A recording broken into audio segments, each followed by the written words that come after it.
परमात्मा ने हम जैसे पापियों पर दया करके अपनी दया में को संसार में संत कृपाल जी महाराज के रूप में भेजा। अगर वो इतना दयालु न होता तो हम जैसे पापियों का ख्याल उद्धार कर कोई रास्ता न होता। कारण ये है कि हम सब तो इस संसार में दुनिया के झंझटों में उलझे पड़े थे। जब किसी ने कह दिया परमात्मा की जरूरत है, परमात्मा से मोक्ष मिलेगी, वो तो चाह कि मिल जाए, लेकिन उसका रास्ता बताने वाला कोई नहीं था। जितने भी थे सब उलझाने वाले थे। स्वामी जी महाराज ने कहा कोई पत्थर पूजने में लगा है, कोई पेड़ पौधों में लगा है, कोई जल में और दूसरी चीजों में लगा है। दुनिया में कोई बिरला ही होगा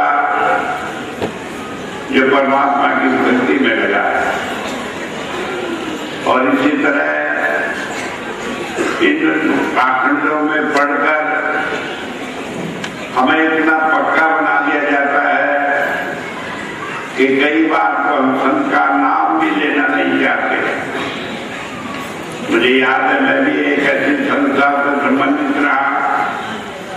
आर्य समाज का पिताजी थे, नियम से आर्य समाज के सत्संग में जाना, हवन करना, लेकिन उसके साथ साथ क्योंकि वो कहते थे कि कोई गुरु नहीं होता, तो इसलिए किसी भी संत महात्मा से कोई किसी किस्म की सहानुभूति नहीं होती। हालांकि कोई विरोध नहीं था, लेकिन जब कोई सहानुभूति नहीं थी, जब उसके प्रति कोई भाव नहीं था, तो कहां से उनकी शरण में जाने की बात आती है। लेकिन संत तो दयालु होते हैं। जब वो दया करते हैं, बुजुर्ग कहा करते थे कि संत ऊपर से देखता है और जहाँ प्यास होती है, जब भूखा प्यासा उसके लिए तरस रहा कोई होता है, तो अपने आप तुरंत वहां पहुंच जाता है। और इसी तरह एक बहाना बनाकर बुजुर्ग ने अपने चरणों में बुलाया, नाम दिया, भजन कराया। और सबसे बड़ी बात यह है कि उन्होंने अपनी एक थोड़ी सी सेवा बख्शी कि उसके प्यारों को जो भटक रहे हैं इधर उधर, उन्हें सबको रास्ते पर लगाए रखे, मिलाकर मिटाए रखे उसके नाम पर। क्योंकि सारी दुनिया ने एक ही बात कही है कि बिना जीवित संत के कोई हमें परमात्मा की प्राप्ति नहीं करा सकता, कोई हमें मोक्ष नहीं दिला सकता, कोई हमें पापों से छुटकारा नहीं दिला सकता। आज समाज के आदमी कहते हैं नहीं, संत की जरूरत नहीं।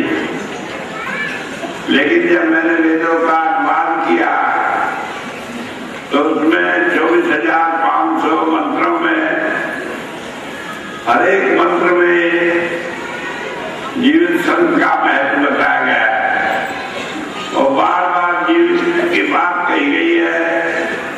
ये नहीं कि पुराने जमाने के संत महात्माओं का जिक्र। तो इसलिए वेद में एक मंत्र आया, कहा है जिसमें में सिद्धते कि बिना जीवित देहधारी संत के कोई परमात्मा की भक्ति कर ही नहीं सकता। हालांकि ये बात सारे धर्मों में कही है और वेद में बार बार कही है, क्योंकि गुरबाणी में भी कहा है कि बिना मत कोई भरम भूले संसार, गुरबिन कोई न वितरत पार। और गुरु नानक देव जी महाराज की वाणी में आया है कि गौ नानक रुइया जनाई, बिन गुरु मुखत न पाइए भाई। बिना गुरु के मुक्ति मिलती नहीं। जब इस बात का जिक्र आया कि पापों से छूट जाए, दुखों से छूट जाए,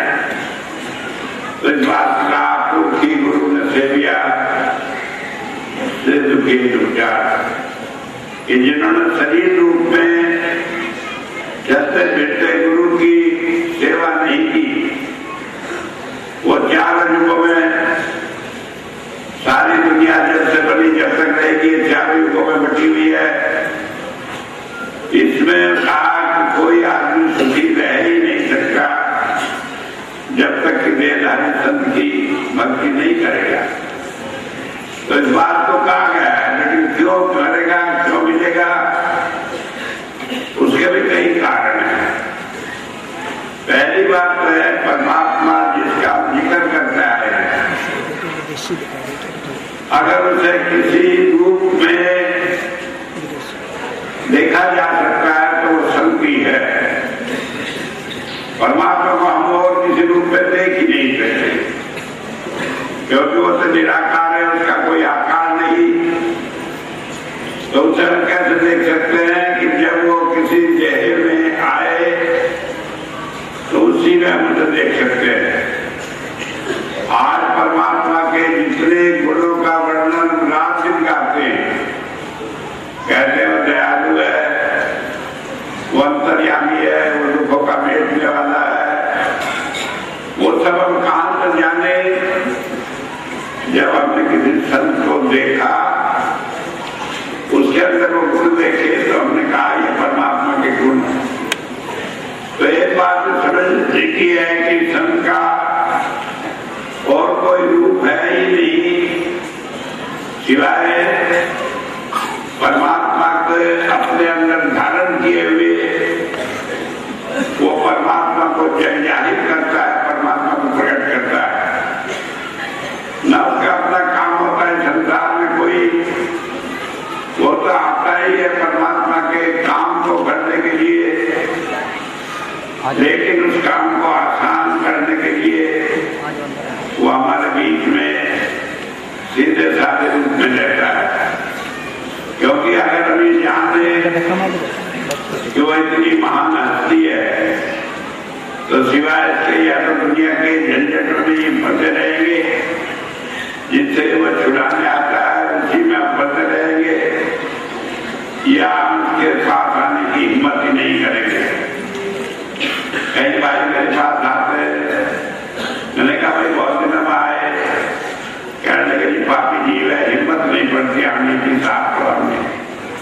मैंने कहा ना आने से क्या कुछ आराम मिलेगा, घर में बैठने से क्या होगा, यहाँ होगा कुछ ना कुछ फायदा होगा। लेकिन लोग कहते हैं कि हम तो पापी है, सामने नहीं आते। अगर बीमार डॉक्टर के पास न जाए तो कहाँ जाएगा?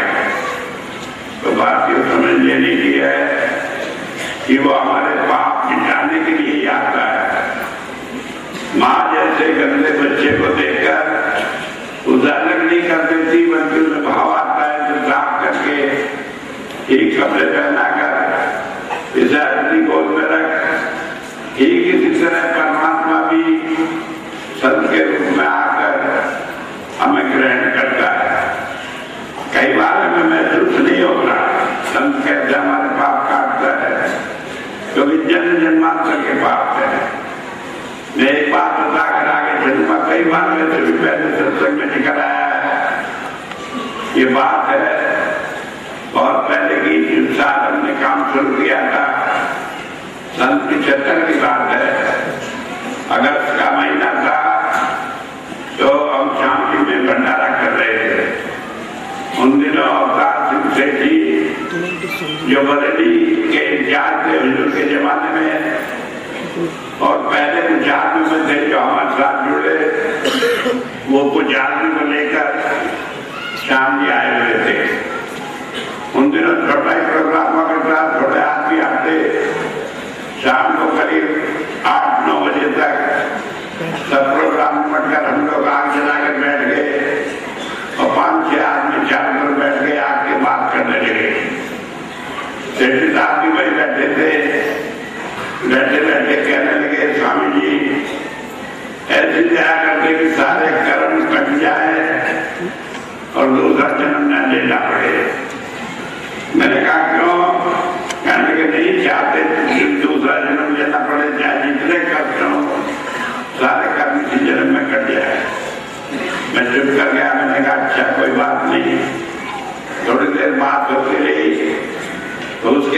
10 बजे करीब वो चल दिए और वहां शुगर फैक्ट्री में महेश सिंह जी हुआ करते थे जो उनके यहाँ ठहरे हुए थे। तो उनके साथ चले गए 2-3-4 आदमी को जो उनके साथ आए हुए थे बरेली से उन्हें लेकर जाकर वहां आराम करने के लिए चले गए। अब उसके 15-20 मिनट बाद या 8 घंटे बाद महेश सिंह मोटरसाइकिल पर आए और मेरे पास आए, घबराए हुए मुझे कहने लगे स्वामी जी बड़ा गड़बड़ हो गया। मैं क्या हुआ? इस सेठ साहब को दिल का दौरा पड़ गया, हार्ट अटैक हो गया। मैंने कहा नहीं हार्ट अटैक कैसे होगा? अभी तो देख कहने लगा यहाँ से जाके उन्हें हार्ट अटैक हो गया। और फिर बड़े परेशान हुए, वो कहने लगे कि बड़ी बदनामी होगी। वो शाम भी आए हमारे यहाँ सत्संग में और हमारा नया नया काम है, जो पता लगेगा कि वहां आश्रम में जाकर हार्ट अटैक हो गया, उन्हें कुछ हो गया तो बड़ी बदनामी होगी किचन की। मैंने कहा कोई बात नहीं, चलो जो होगा वो तो मालिक जाने।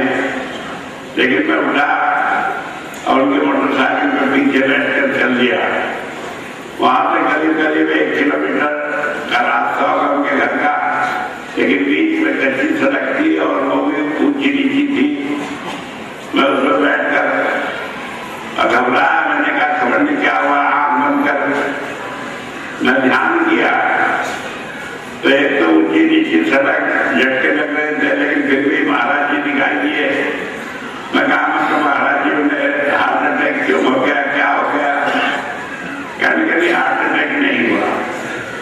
मैंने कहा ठीक है, फिर तो बेफिक्र मैं वहां जाकर पहुंचा, देखा जमीन पर लेटे हुए बिस्तर बिछाया हुआ था और बड़े जोर जोर से चिल्ला रहे थे और वो छाती पीट पीट कर हाथ छाती पर मार मार कर कह रहे थे आए मरा, आए मरा। अब थोड़ा बहुत तो मैं भी जानता था हार्ट अटैक में क्या होता, तो उन्हें बड़ा पसीना और बुरा हाल था और बड़ी तेजी से जोर जोर से कह रहे थे। मैं देख कर तक रह गया। मैं कहा लगता तो हार्ट अटैक किया, लेकिन महाराज जी ने कहा तो है नहीं। मैंने एक डॉक्टर को बुलाया, फैमिली में हमारे बड़े मशहूर डॉक्टर थे मित्तर लक्ष्मी प्रकाश मित्तर, वो आए और आगे वो देखे उन्हें कहने लगे इन्हें तो हार्ट अटैक हो गया। मैंने कहा कुछ दवाई दे, तो इंजेक्शन वगैरह दिए और वो बैठकर वहां पर करीब 2-2.5 घंटे तक बैठे रहे और दवाइयां दी, इंजेक्शन दिए, लेकिन कुछ भी आराम नहीं पड़ा। जिस तेजी से जितने जोर से चिल्ला चिल्ला कर वो शुरू में कह रहे थे वही हालत उनकी आंख निकल रही है। उसके बाद मित्र साहब से लगे कहकर इन्हें तो तगड़ा हार्ट अटैक हुआ है, कहीं और ले जाओ। अब कहाँ ले जाना था, कोई साधन थे नहीं कुछ भी। और फिर दूसरी बात है, महाराज जी ने कहा हार्ट अटैक नहीं है तो सवाल में कोई नहीं कर ले जाने का।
10 मिनट बाद उनका जो सुर था वो तेजी से चल रहा था, गाने का क्या है मेरा वो कुछ कम हुआ।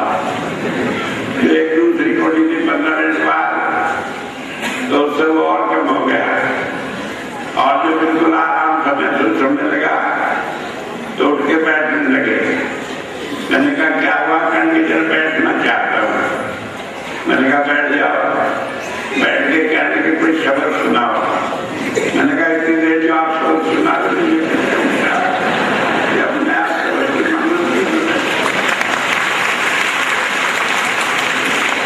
कहने के मैं क्या बताऊँ, मेरे बर्दाश्त नहीं हो रहा था, तकलीफ इतनी थी। और उसके बाद फिक्र तीसरी गोली भी दे दी, बैठ के बात हुई, और रात के 4 बजे तक 7 बजे तक सुबह वो अपना सबक शुरू करे, आराम से हो गए। फिर अगले दिन का प्रोग्राम हुआ, बात हुई। मैंने कहा क्या हुआ था? वो कहने लगे क्या हुआ भाई मुझे? मैंने कहा हुआ क्या था, अपनी दुकान से सारे कर्म कटवा दो। तो शुरुआत हो गई। कहने के कैसे कटते कर्म? मैंने कहा और कैसे कटते? दूसरा तरीका आराम से ये है कि भाई आप गुरु के ऊपर छोड़ दे, जब आप अपनी अकल लगाओगे तो आपकी ढंग पे होगा ना। तो एक बात तो सोचने की संत हमारे सारे कर्म तो कटवाता है, कोई ऐसी चीज नहीं होता जो वो छोड़ता, यही उसे ढंग से कटवाता है। जैसे कहा है गुरु महर्षि कुंभ है, गड़गड़ काटे को अंदर हाथ उभारता, बाहर देता जो। जैसे कुम्हार जो है घड़े को बनाता है, कच्चा मिट्टी का घड़ा हल्की लेकर उसे जोड़ जोड़ से पीटता है। कच्चा घड़ा जो पीटता है टूट जाना चाहिए, लेकिन नहीं टूटता, कारण यह है कि अंदर हाथ लगाया जाता है। तो इसी तरह संत भी हमारे कर्म कटवाते हुए हमारे साथ रहता है, हमें सहारा दिए रखता है। मुझे याद आती है घटना, एक बार एक आदमी था, वो देखा था ऐसे ही, तो स्वप्न में कुछ दिखाई दिया और उसने कहा भगवान जी आप आगे बड़ा अच्छा हुआ। कहने का बस एक काम करना कि मुझे कभी छोड़ना नहीं, मुझे साथ रखना। कहने का अच्छा भाई मैं साथ ही रहूंगा तुम्हारे, वायदा करके वो चले गए।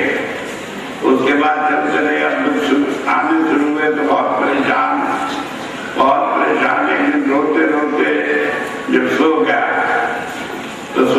तो बदल दिखाई दिए परमात्मा से। कहने लगे कि आपने तो कहा था कि साथ रहोगे, लेकिन मैं तो अकेला ही परेशान रहा हूं। कहने कैसे? कहने के देखो ये रास्ता है, इस पर मैं जा रहा हूँ, इस पर 2 ही निशान है मेरे दोनों पैर के, आपके निशान तो इसमें कहीं है नहीं। कहते पागल, ये निशान तुम्हारे पैर के नहीं है, ये मेरे पैर के निशान है। तो कहने लगा तो फिर मेरे निशान, कि तुम्हारे निशान कहाँ होते? तो मैं तुम्हें गोद में लिया हुआ था। तो सोच लेने की बात ये है कि हम सोचते वो छोड़ गया, छोड़ता नहीं, लेकिन वो इस तरह से हमें सहारा दिए रखता है कि हमारे कर्म भी कट जाए और हमें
कारण ये है कि ये मन जो पापी है वो तो वहां टिकता ही नहीं, वो तो और झंझटों में लगा पड़ा, वो तो दुनिया भर की बातें सोचता है, उसे वहां लगना कहाँ है।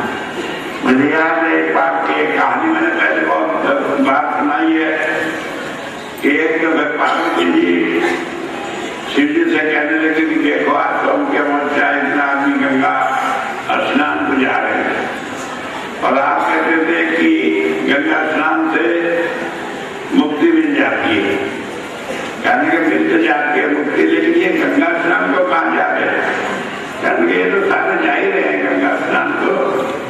कहने लगे नहीं तुम नहीं समझती, कहने के शंकर जी आपको तो आदत पड़ गई है ऐसे को डाउट करने की, दुआ करने की। कहने का चलो चलते हैं। तो पार्वती जी उनके साथ रही और सुंदर तो थी, नाम सुंदर, इनका क्या है तो बन जाना सुंदर जब किसी को दिखाना और उसको अपना, और शंकर जी एक घोड़ी के रूप में वहीं बैठ गए। अब जब लोग उधर से जा रहे थे गंगा स्नान तो वो गिड़गिड़ा के सबसे कहें कि मेरा आदमी घोड़ी है, ये गंगा स्नान में जाना चाहता, कोई सहारा नहीं, तो उसे तो कोई कुछ ना कहे, उस आदमी को तो सुनना के कांड उसे कह के तू चलती हो तुझे गंगा स्नान करा दे। अब शंकर जी हरे को कह देख लिया गंगा स्नान में जा रहे हैं, ये इनकी नियत में क्या है। जब सब होते होते आखिर में एक आदमी आया, वो कहने का देखकर कि बहन क्यों परेशान हो रही हो, कहने का सुना था गंगा स्नान से एक ठीक हो जाएगा, मैंने लिए बैठी हूँ, मैं ले जा नहीं सकती, कोई मदद नहीं करता, कहने का अच्छा मैं नहीं चलता। उन्होंने अपने कंधे पर लादा और जाकर शंकर जी को स्नान करा। कहने लगे देखो भाई मैं इतना तो करा दिया, बाकी परमात्मा दया करेगा। जब वो चला गया तो शंकर जी कहने लगे कि देख लिए आया था गंगा स्नान को। तो बात ये समझ लेने की कि जब तक मन जो घर नहीं लगता, मन परमात्मा की प्राप्ति की बात नहीं सोचता, कुछ भी कर रहे हैं, कोई कर्म हमें परमात्मा की प्राप्ति नहीं कराता।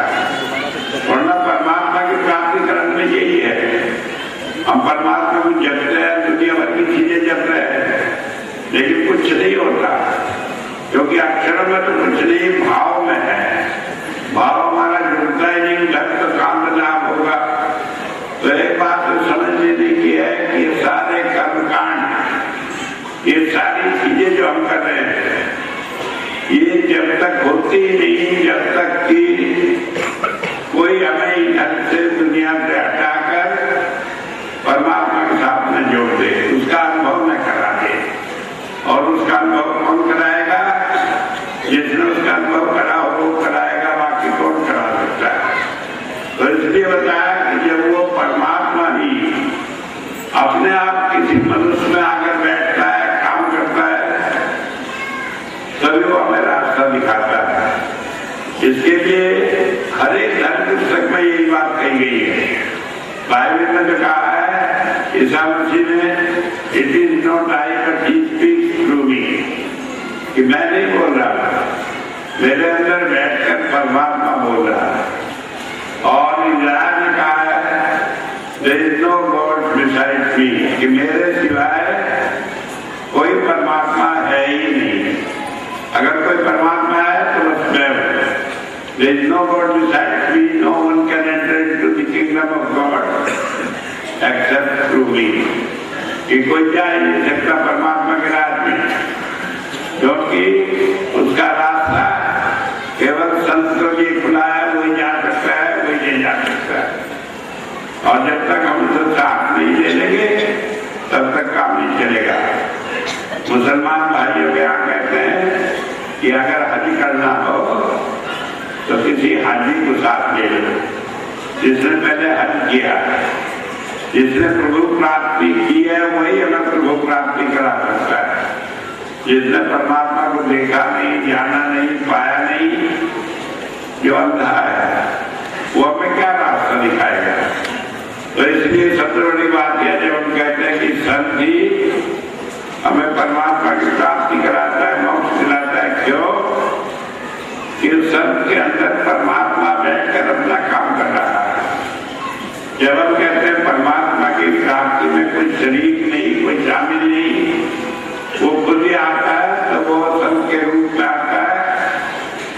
संत कहते हैं वो जो काम कर रहा है उसका शरीर संत नहीं होता, बल्कि इसके अंदर जो आत्मा काम कर रही है वो संत होती है, वो परमात्मा है, वही काम करती है।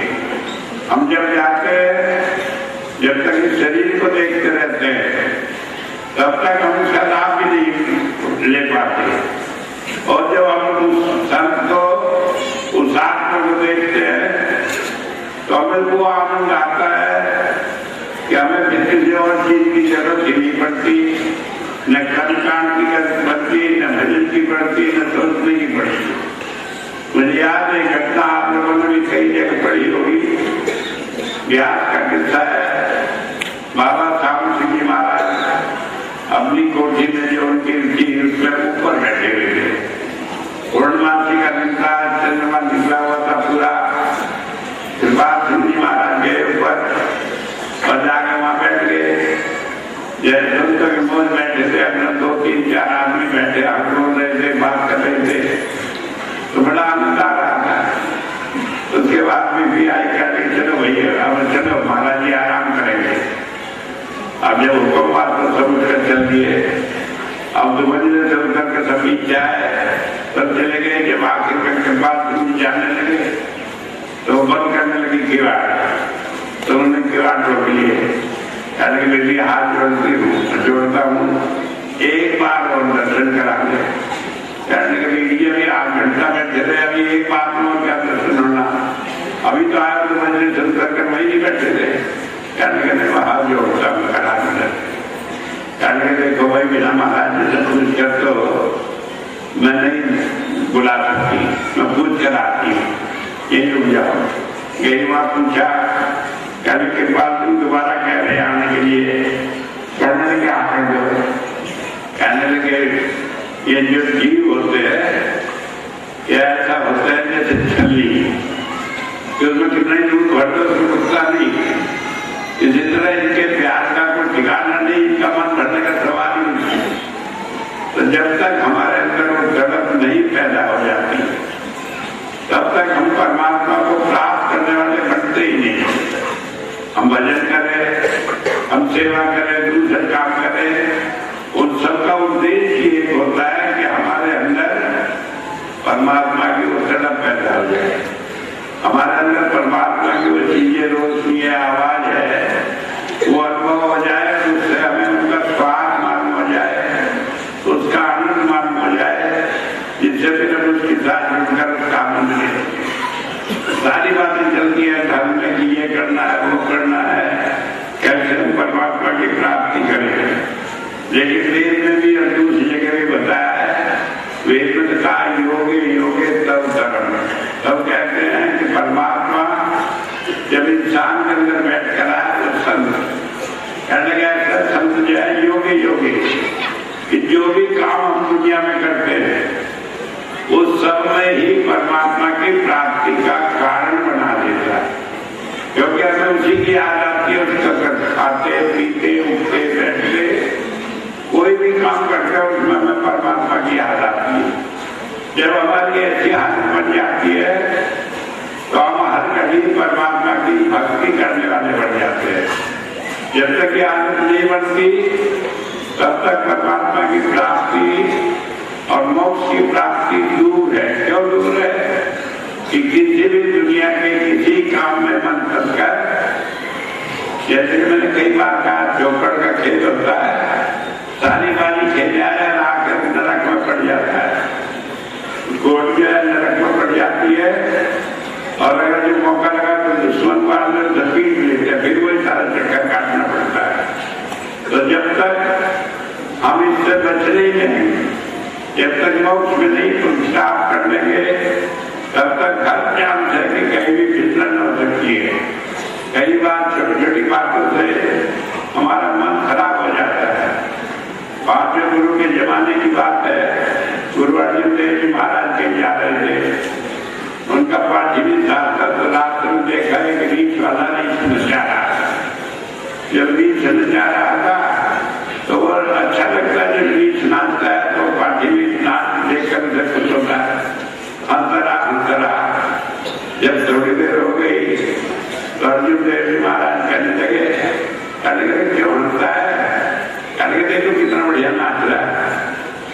तीसरी तरफ पीर है। पीर कहते हैं बाप को कि तेरा बाप है, अरे मेरा बाप कहने लगा हाँ तेरा बाप, कहने कहते कि पहले जन्म में तेरा जो बाप था वो भी पड़ गया। कहने लगे मेरा बाप वो तो आपके पिताजी जो थे गुरु थे उनके यहाँ पाठी था। पहली तो बात है नाम ले रखा था, सारा जीवन वहां लगाया।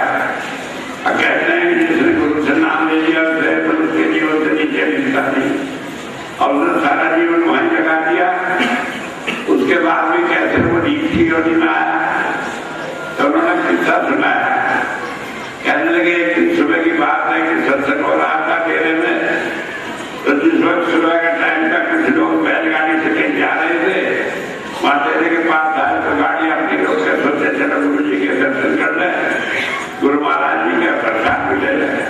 अब सब अपनी गाड़ियां लदी हुई थी, बाहर खड़ी करके अंदर आ गए। प्रसाद मिल रहा था लाइन में जैसे, अब वो राय लंबा सफर करके आए थे। अब दूर तक का बुरा हाल हो रहा था, कपड़े भी मैंने भी थे। अब दुनियादार को भूले देखते हैं कि अच्छे अच्छे कपड़े पहने हो खूब बढ़िया हो, और निकाल के 100 का नोट निकाल के दे सेवा इसमें नहीं चलता है। तो लेकिन वो बेचारे गरीब तो आ गए, तो वो जैसे आ गए धक्के दिया करके तो पीछे काट आगे। अब बेचारे पीछे खड़े हुए फिर चले बच्चा, फिर वो आया उन्होंने नंबर फिर धक्के दिया, तीसरी दफा आया तो उन्होंने किसी तरह हाथ बढ़ा कर ले लिया प्रसाद। तो उसने पार्टी ले लिया, प्रसाद बांट रहा था, उनके हाथ पे हाथ मार के उनका प्रसाद नीचे गिरा दिया। अब जब गिरा दिया वो नीचे दाने उठा के खाने लगे, और जब खाने लगे कहने क्या रीछ की तरह खा रहे।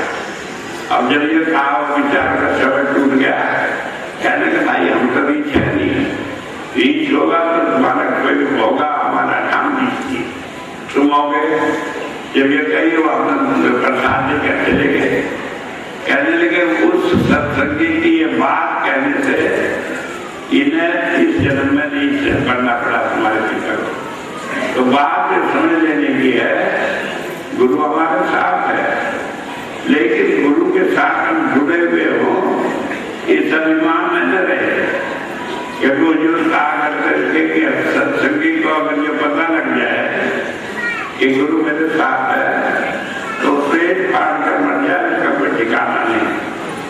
तो ऐसी हालत में जब हमारे पास दया हो, जब हम गुरु के चरणों में लगे हों, तो इस बात का ख्याल रखें कि हम भी वैसे नमन बने, हम उसका कहना मानकर उसके योग शिष्य बने, और वो सारी बातें करें जो उसने हमें करने को कही है।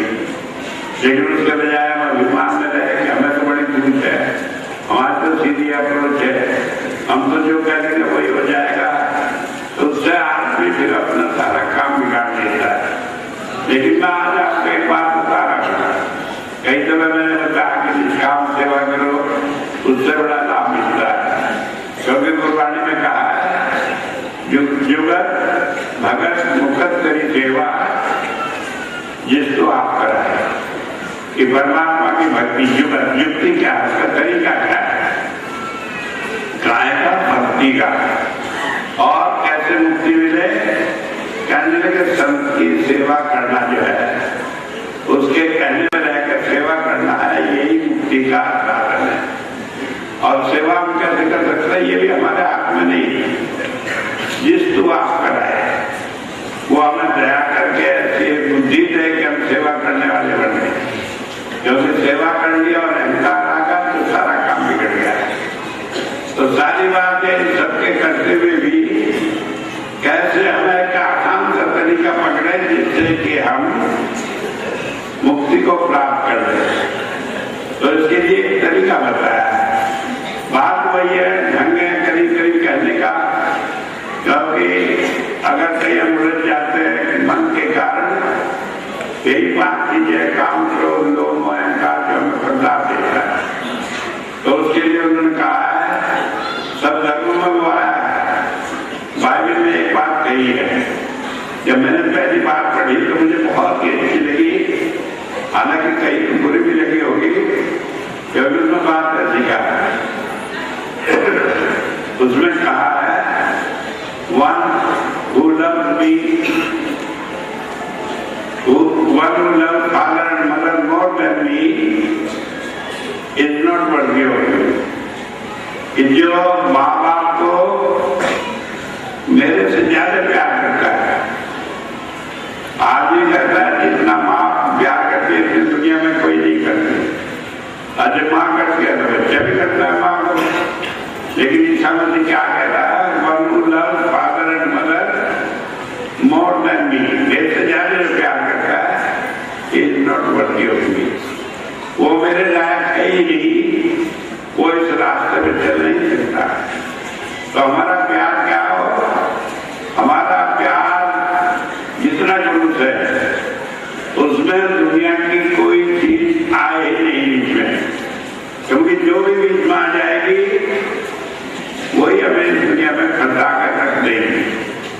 इसीलिए ईसा मसीह ने कहा है, एक बार मैं जब नाम नहीं लिया था तो मैं एक बार शाहजहांपुर में था, या शायद नाम तब तक ले लिया था। तो एक ईसाई टीचर आया करती थी वाइफ को पढ़ाने के लिए।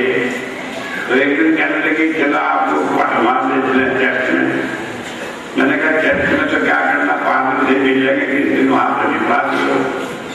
तो गए, मिले, बात हुई, उन्होंने ईसाई धर्म की बहुत सारी बातें कही। मैंने कहा बड़ी अच्छी है।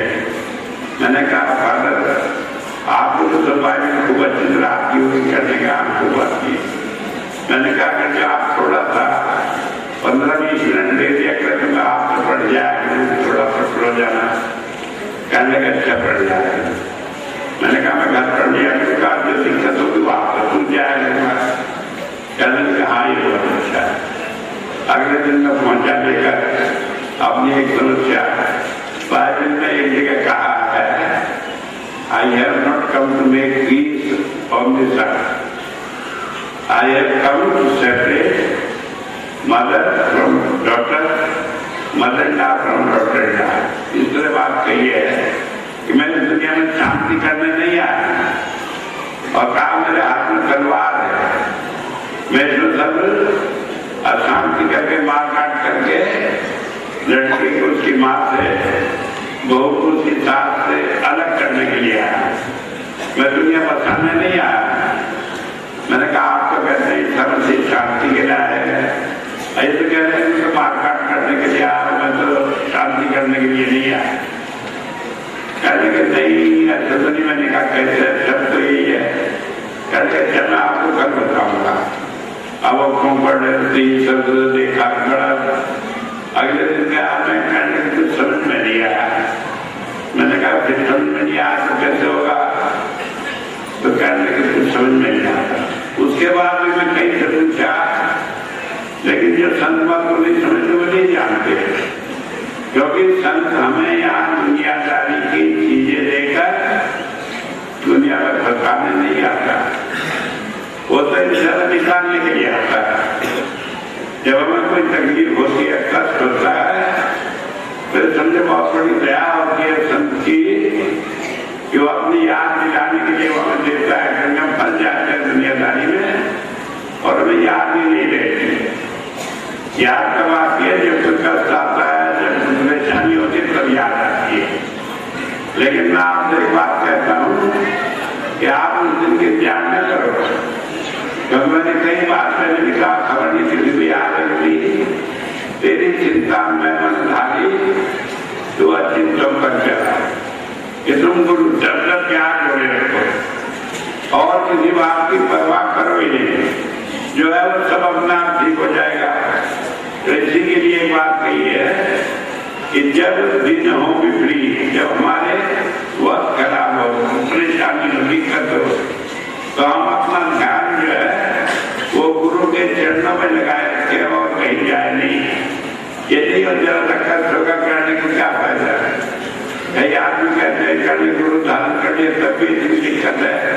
मैंने कहा गुरु ने थोड़े को कर दिया, वो हमारे कर्म है, लेकिन अगर ये समझे तो नहीं धारण करें तो कहाँ छूट जाओ मुझे बताओ। तो बात समझ लेने की है कि जो हमें कर्म है वो तो भोगना ही है,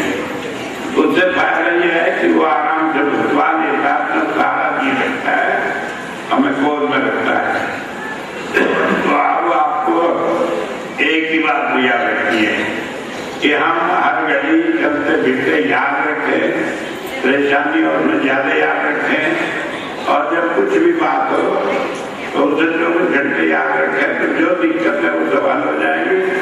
और यही भजन है, इसी से फिर हमें दोबारा जन्म मोक्ष मिल जाएगी, जन्म नहीं लेना पड़ेगा। तो इसी बात के साथ मैं अपनी बात को खत्म करता हूँ। और महाराज जी के जन्म दिवस का जो भंडारे का प्रोग्राम था, ये आज के सत्संग के साथ समाप्त होगा। एक बात मैं आपको जरा और बता दूं कि अगले साल 2011 में फरवरी में हमने एक विशेष भंडारे का आयोजन किया है। आयोजन को याद ही करना है कि बैठकर, लेकिन विशेष इसलिए कह देते हैं उनको थोड़ा और दिन भर कर तैयारी कर लेते हैं। तो अगली बार हमने रखा विदेश से भी भाई बहनों को कहा कि ज्यादा आए, और करीब अगले साल 100 या 150 के बीच में विदेशी आने की उम्मीद है। और अच्छा प्रोग्राम होगा, तो मैं चाहूंगा कि आप भी ज्यादा संख्या में आए, अभी से अपना प्रोग्राम बना के रखिए। और एक बात जो आपको दिक्कत होती है यहाँ कमरे उमरे की, क्या है कमरा नहीं मिला, हमारा नहीं मिला, ये नहीं मिला, उसे भी अभी बुक कराने का भी बात में गए, नहीं मिला तो जहाँ मिलेगा वहीं पढ़ना पड़ेगा, पहले भी तय। और इसके साथ ही साथ आपको एक बार फिर महाराज जी के जन्म दिवस की बहुत बधाई। और अब आप आराम से प्रसाद चखेंगे।